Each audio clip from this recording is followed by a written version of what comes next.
سے ڈر جاؤ، اللہ سے ڈرو۔ حضرت سیدنا امام اعظم ابو حنیفہ رحمت اللہ علیہ رو رہے تھے تو ایک شخص کہنے لگا حضور قسم خدا کی 40 سال ہو گئے آپ کو دیکھتے ہوئے، آپ اتنے نیک ہیں کہ میں نے بندہ دیکھا کوئی نہیں، ہم تو گناہ گار ہیں، ڈرتے ہیں، آپ کیوں ڈرتے ہیں؟ کہا تم گناہوں سے ڈرتے ہو اور میں اللہ کی بے نیازی سے ڈرتا ہوں۔ دوسرا معنی کیا؟ فرمایا تم اس لیے ڈرتے ہو کہ تم سے گناہ ہو گئے، اور نیک لوگ اس لیے ڈرتے ہیں کہیں گناہ ہو نہ جائے۔ تم اس لیے ڈرتے ہو کہ گناہ ہو گئے، اور ہم اس لیے ڈرتے ہیں کہیں ہو نہ جائیں، تڑپتے ہیں، روتے ہیں، آہوزاریاں۔ عجیب حدیث، نبی کریم کی بارگاہ میں حضرت جبرائیل امین علیہ السلام حاضر ہوئے۔ جناب جبرائیل آئے تو نبی پاک صلی اللہ علیہ وسلم نے کہا جبریل ایک مسئلہ تو بتا، تو 7 وقت گزارتا ہے، میں نے جناب میکائیل علیہ السلام کو کبھی ہنستے ہوئے نہیں دیکھا۔ توجہ ہے آپ کی؟ جاگیے گا ذرا، میں نے حضرت میکائیل علیہ السلام کو کبھی ہنستے ہوئے، حضرت میکائیل فرشتے ہیں، معصوم ہیں، پر ہنستے نہیں۔ حضور نے جناب جبریل سے پوچھا تو وہ بھی رو پڑے۔ کون رو رہا ہے؟ یہ دو کون ہے؟ کون ہے؟ فرشتے جو گناہ ہی نہیں کرتے، معصوم ہے، گناہوں کی حیثیت نہیں رکھی اللہ نے۔ کہا اللہ کے رسول صلی اللہ علیہ وسلم نے کہ اے جبریل بتائیے کہ میکائیل ہنستے کیوں نہیں؟ تو جناب جبریل بھی رو پڑے۔ حضور نے فرمایا رو پڑے ہو؟ قسم نے اکیلا ہوتا ہوں تو میں بھی بڑا روتا ہوں۔ حضور نے فرمایا وجہ، رونے کی وجہ، تم فرشتے ہو، تم تو گناہ نہیں کرتے، معصوم ہو، روتے کیوں ہو؟ کہ یا رسول اللہ جب سے ابلیس کا انجام دیکھا ہے، دل میں خیال آتا ہے کہیں گناہ ہو نہ جائے، کہیں اللہ کی پکڑ میں نہ آ جائیں، جب سے اس کا انجام دیکھا ہے تب سے رو رو کے وقت گزرتا ہے۔ جب ان دونوں نے بات کی تو میرے محبوب کی آنکھوں میں بھی آنسو آ گئے، حضور بھی روئے۔ کہا خدا بندہ ہمیں بے نیازی سے بچا، یا اللہ جبریل کو بے نیازی سے بچا، خدا بندہ میکائیل کو بے نیازی سے بچا۔ اسی وقت اللہ کا پیغام آیا، محبوب تو نے دعا کر دی ہے تو جبریل اور میکائیل کو خبر کر دے کہ قیامت تک میں انہیں نیکی پہ قائم رکھوں گا۔ قیامت تک کون رو رہا ہے؟ کون تڑپ رہا ہے؟ صحابہ روتے ہیں۔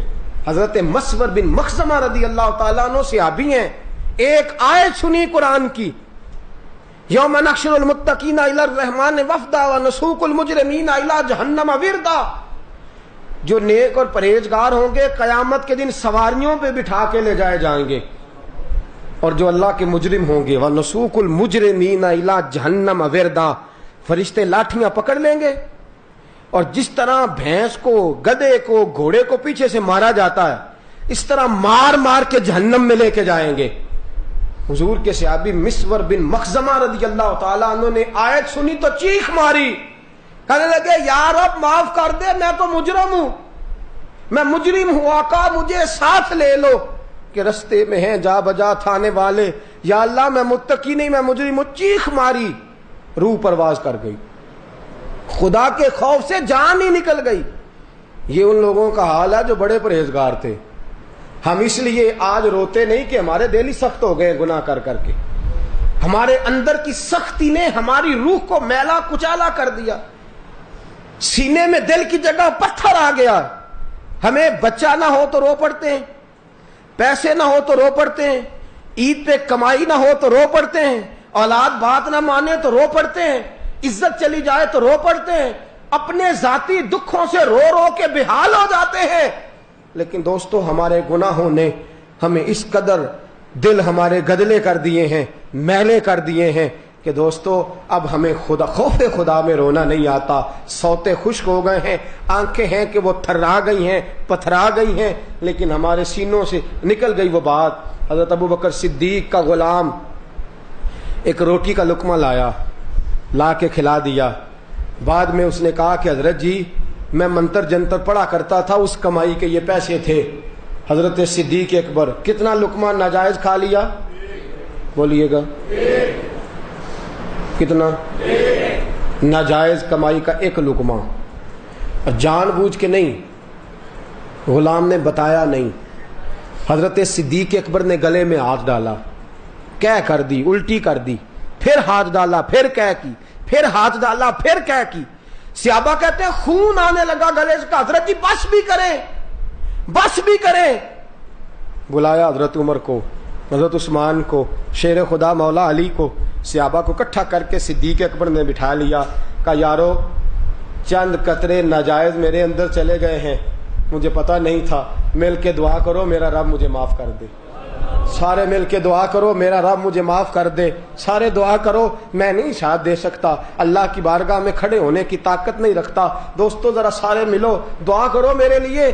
صحابہ لاکھ دلیلیں دیتے ہیں، حضور آپ نے کون سا جان بوجھ کے کیا، وہ تو غلام لایا تھا، اس کو بتانا چاہیے تھا، اس نے بتایا نہیں. حضرت جی کوئی غلطی والی؟ کہا نہیں، مجھے پہلے پوچھنا چاہیے تھا، مجھے تحقیق کرنی چاہیے تھی، میری غلطی ہے، دعا کرو اللہ مجھے معاف کر دے. یہ ابو بکر صدیق کا حال ہے.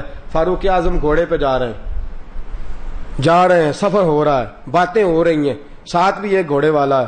اچانک ایک آدمی نے آیت پڑھی وَلِمَنْ خَافَ مَقَامَ رَبِّهِ جَنَّتَانِ، جو اللہ کے سامنے کھڑے ہونے سے ڈرے گا اللہ 2 جنتیں عطا کرے گا. حضرت سیدنا فاروق اعظم دھڑام سے زمین پہ گرے، بے ہوش ہو گئے. گھر گئے تو بیمار ہو گئے. لوگ تیمارداری کرنے جاتے ہیں، پوچھتے ہیں حضرت جی بیماری کیا ہے؟ کہنے لگے گناہوں کا بیمار ہوں، گناہوں کا بیمار ہوں. کہا حضرت جی دعائی استعمال کریں. کہا میرے لیے دعا کرو اللہ مجھے معافی دے دے. اگر عمر کو پتا چل جائے کہ خدا نے بخش دیا ہے تو عمر تندرست ہو جائے گا. حضرت عبداللہ ابن عمر کہتے ہیں میرے ابا جی پہلی صف میں کھڑے ہو کے نماز پڑھاتے تھے، عذاب کی آیتیں آتی تو اتنا روتے تھے کہ 4تھی صف تک رونے کی آواز جاتی تھی. میری اور تیری آنکھیں خشک کیوں ہیں؟ عمر کو تو میرے نبی نے کہا تو جنتی ہے، عمر فاروق کو تو حضور نے فرمایا تیری زبان پر رب بولتا ہے. عمر فاروق کو اللہ کے رسول نے فرمایا میرے بعد نبی ہوتا تو ہوتا. تو سارا دن رو کے گزار دیں.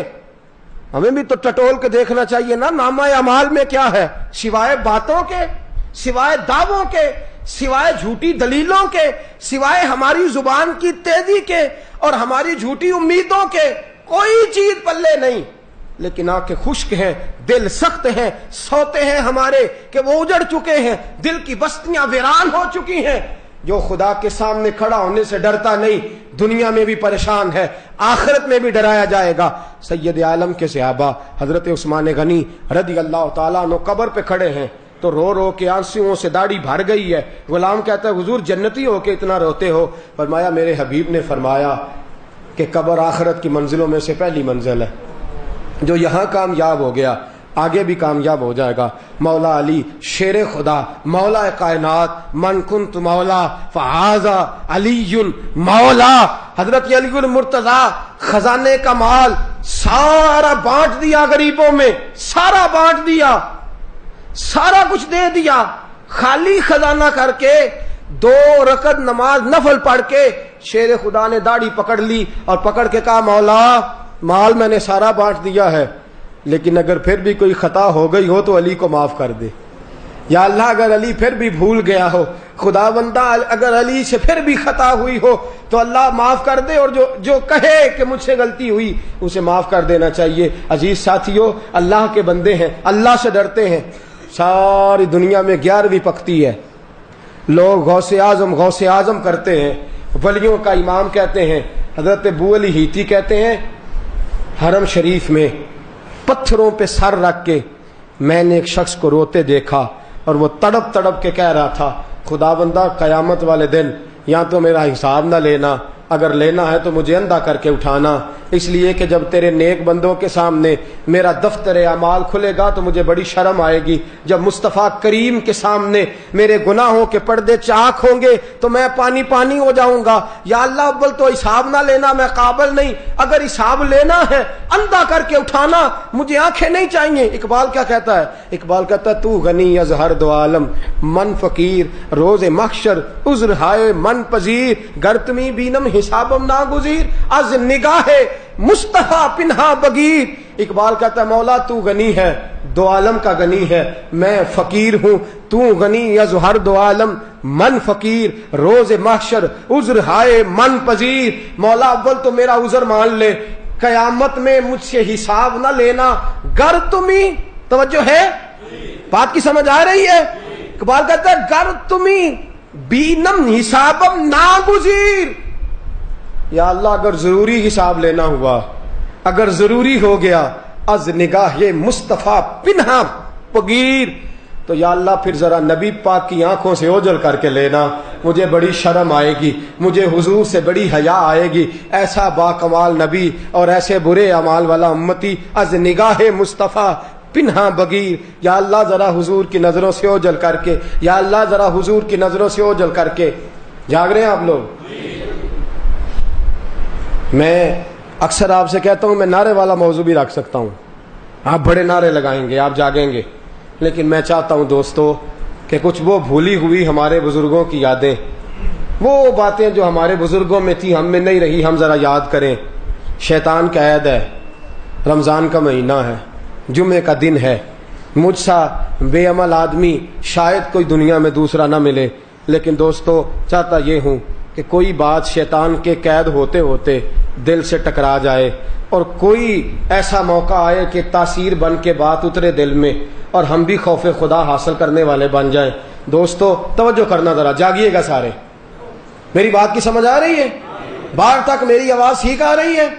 دوستو بڑی قابل توجہ بات، بڑی قابل غور بات، حضرت سیدنا اسماعیل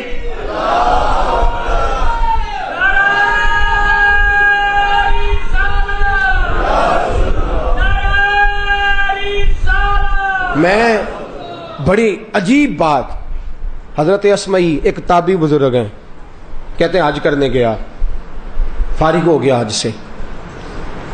سے فارغ ہوا تو سب لوگ دھیرے دھیرے چلے گئے، کعبہ ایک دفعہ خالی ہو گیا، تھوڑا سا رش ہوتا تھا، مسلمانوں کی آبادی کم تھی، ابھی تابعین کا زمانہ تھا، صحابہ بھی موجود تھے۔ فرماتے ہیں کعبہ خالی ہو گیا، میرے دل میں خیال آیا، رات جب گہری ہوئی نا، آدھی رات ہوئی، تو دل میں خیال آیا کہ میں ذرا جاؤں تو صحیح، اور کوئی نہیں ہوگا، میں کچھ دیر اللہ کے گھر کے پاس جا کے وقت گزارتا ہوں۔ حضرت اسماعیل رحمت اللہ علیہ تابعی ہیں، صحابہ کے شاگرد ہیں، کہتے ہیں میرے دل میں خیال آیا کہ ذرا جا کے نا میں وقت گزاروں اور کعبے کے پاس تنہائی میں عبادت کروں، لوگ جا چکے ہیں۔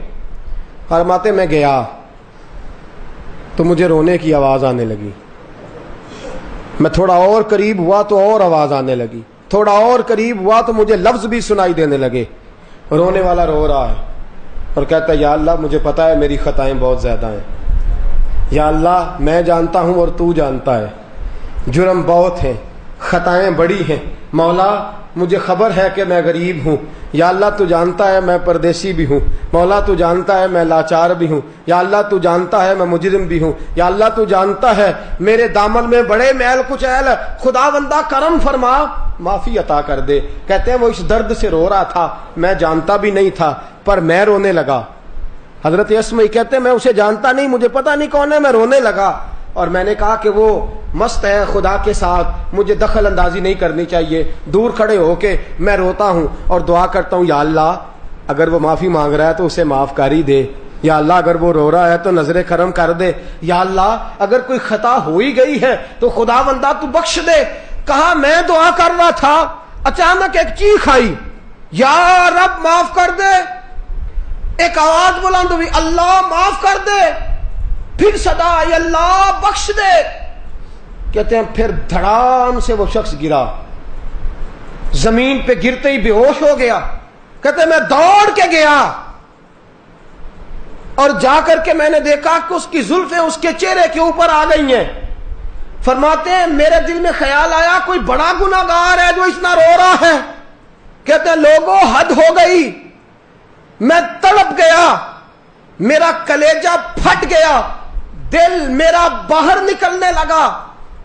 جب میں نے چہرے سے زلفیں ہٹائیں تو میرے پیروں سے زمین نکل گئی، یہ کوئی گناہگار تو نہیں، یہ تو سیدہ فاطمہ کے پوتے امام زین العابدین ہے، یہ تو سیدنا امام زین العابدین ہے، سارا گھرانہ تو کربلا میں دے آئے اور تنہا بچے ہیں، اور آہوزاریوں کا یہ منظر، تڑپ کا یہ عالم کہ امام زین العابدین کہتے ہیں میں نے چہرے سے زلفیں ہٹائیں اور پھر میں اٹھ کے ان کے قدموں میں گیا، میں نے ان کے پیروں کو چوما۔ امام صاحب نے آنکھیں کھول لی اور کھول کے کہا کہ اسمی تو کدھر سے آ گیا؟ میں نے کہا حضور مجھے بتلائیے، آپ کو جب سے ہم نے دیکھا، جب سے آپ کو پرکھا، خیر تو لوگوں نے آپ کے گھر سے لی ہے، توبہ تو لوگوں کے طریقے آپ کے گھر سے ملے ہیں، ہر چیز تو آپ کے گھرانے سے ملی ہے، ہر چیز تو اللہ کے رستے میں آپ نے دے دی، اتنی یاہوزاری